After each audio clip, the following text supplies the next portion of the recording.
Ladies and gentlemen, I am most grateful to you all for joining us for the celebration of our national holiday, the official birthday of Her Majesty Queen Elizabeth, my mother.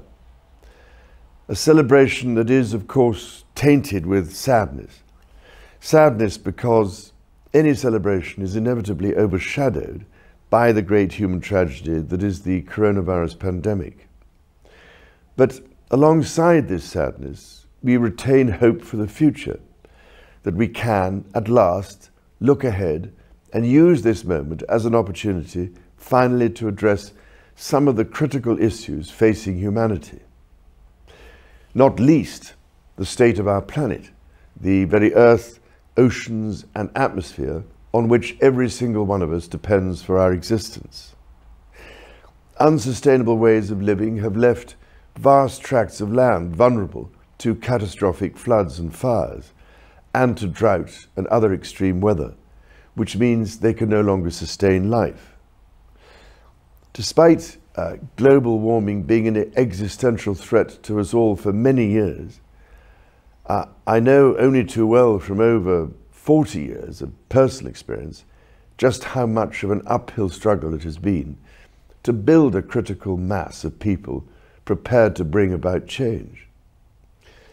Thankfully, I believe we've reached a tipping point, and if I may say so, you all have an incredibly important role to play in making sure that the next move is a decisive step in the right direction. We need then to come together at COP26 in Glasgow and turn the promises of the Paris Agreement into a reality on the ground. The time for talking and arguing is past. We need action now.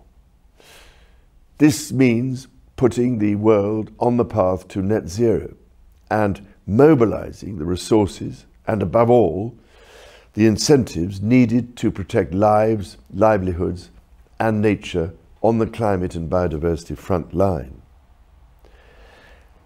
As I've said, for over 40 years, I have tried my utmost to draw attention to this crisis and to bring together the private, public and NGO sectors to tackle it. I'm convinced that we will only reach a genuinely sustainable future that supports the health of our people, planet and nature if we work together. This is why I've spent an inordinate amount of time, and most recently through my Sustainable Markets initiative, with businesses and financiers to explore how they can be a part of the solution. Far too slowly, but surely, through diplomacy and activism, we are bringing together a global coalition of the willing, comprising governments and individuals, business people and campaigners.